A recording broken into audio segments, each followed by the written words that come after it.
जरा अपने चारों तरफ नजर दौड़ाइए। हम चीजों से भरी एक दुनिया में रहते हैं। हाथ में पकड़े फोन से लेकर पहनी हुई शर्ट तक सब कुछ किसी ना किसी चीज से बना है। लेकिन सवाल यह है कि इस विशाल बिखरी हुई दुनिया को आखिर समझना शुरू कैसे किया जाए। तो चलिए आज इसी सफर पर निकलते हैं और इस उलझन को सुलझाते हैं। अच्छा, एक बहुत ही आसान से सवाल से शुरू करते हैं। हम पानी पीने के लिए कांच का ग्लास ही क्यों इस्तेमाल करते हैं, कपड़े का क्यों नहीं? अब इसका जवाब सुनने में तो बड़ा सीधा साधा है, पर यकीन मानिए इसी में छुपा है चीजों को समझने का पूरा राज। तो आज हम क्या क्या देखने वाले हैं? सबसे पहले हम देखेंगे कि हमारे आसपास चीजों का कितना बड़ा जंजाल है।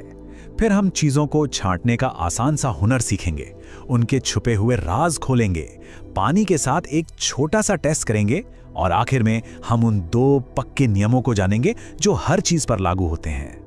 तो चलिए शुरू करते हैं हमारे पहले पड़ाव से। हमारे चारों तरफ इतनी सारी चीजें हैं कि सिर चकरा जाए। तो सवाल ये उठता है कि हम इन सबको समझना शुरू भी करें तो कहां से? सोचिए जरा, हमारे आसपास हर एक चीज, किताब, कुर्सी, खिड़की, ये सब किसी न किसी मटेरियल से बनी है।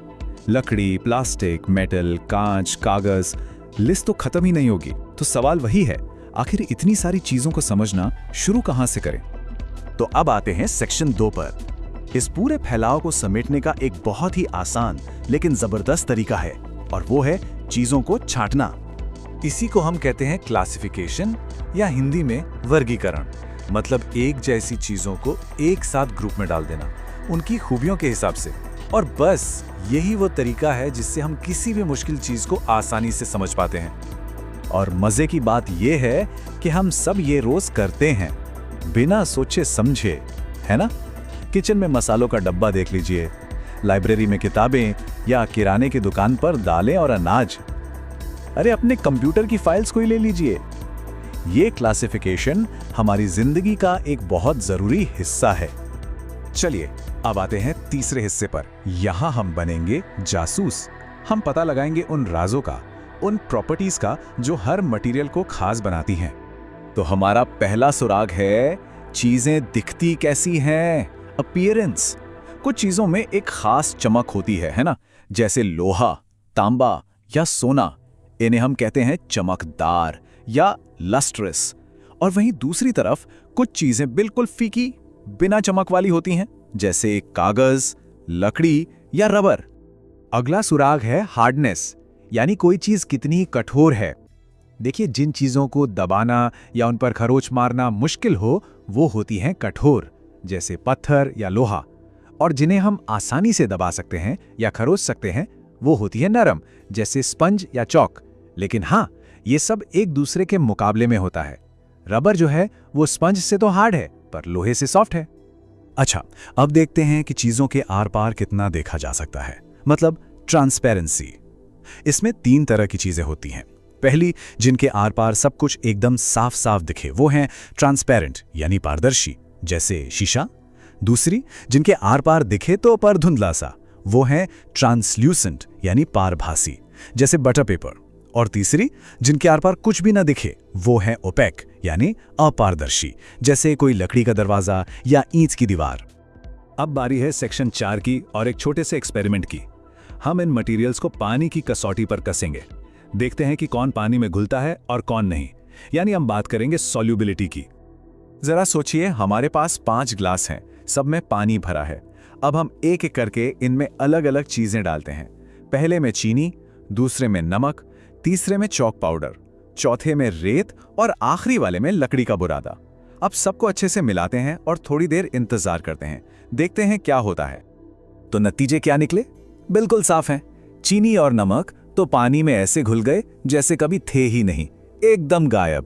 पर चॉक पाउडर, रेत और लकड़ी का बुरादा वो वैसे के वैसे ही रहे, घुले नहीं बल्कि नीचे जाकर बैठ गए। तो बस इस छोटे से एक्सपेरिमेंट से हमें 2 जरूरी शब्द मिल गए। जो चीज पानी में पूरी तरह घुल जाए या गायब हो जाए, उसे हम कहते हैं सॉल्युबल, यानी घुलनशील। और जो चीज पानी में नहीं घुलती, वो कहलाती है इनसॉल्युबल, यानी अघुलनशील। सिंपल। और अब हम आ गए हैं अपने आखिरी और सबसे जरूरी पड़ाव पर, सेक्शन 5। यहां आकर सारी बातें एक साथ जुड़ जाएंगी। हम जानेंगे वो 2 नियम जो इस दुनिया की हर एक चीज पर लागू होते हैं। देखिए, अभी तक हमने देखा कि चीजें चमक, कठोरता या पानी में घुलने के मामले में अलग-अलग हो सकती हैं, लेकिन दो खूबियां ऐसी हैं जो सब में होती हैं, बिना किसी एक्सेप्शन के। पहला नियम है मैस यानी द्रव्यमान। अब ये क्या है? अरे बहुत आसान है। किसी चीज के अंदर कितना माल भरा हुआ है, बस वही उसका मैस है। इसे हम ग्राम और किलोग्राम में नापते हैं। सीधी सी बात है, भारी चीज में मैस ज्यादा होता है और हल्की चीज में कम। और दूसरा नियम है वॉल्यूम यानी आयतन। इसका मतलब है कि कोई चीज कितनी जगह घेरती है। जैसे सोचिए कि बस की सीट पर अगर कोई अपना बैग रख दे तो वो बैग उतनी जगह घेर लेता है ना? बस वही उसका वॉल्यूम है। इसे हम लीटर और मिलीलीटर में नापते हैं। तो अब आती है सबसे बड़ी बात। कोई भी चीज जिसमें मास हो और जो जगह घेरे यानी जिसका वॉल्यूम हो, उसे विज्ञान की भाषा में कहते हैं मैटर यानी द्रव्य। इसका मतलब पता है क्या हुआ? कि लकड़ी, कांच, पानी, अरे यहां तक कि हवा भी जिससे हम सांस लेते हैं, ये सब कुछ मैटर है।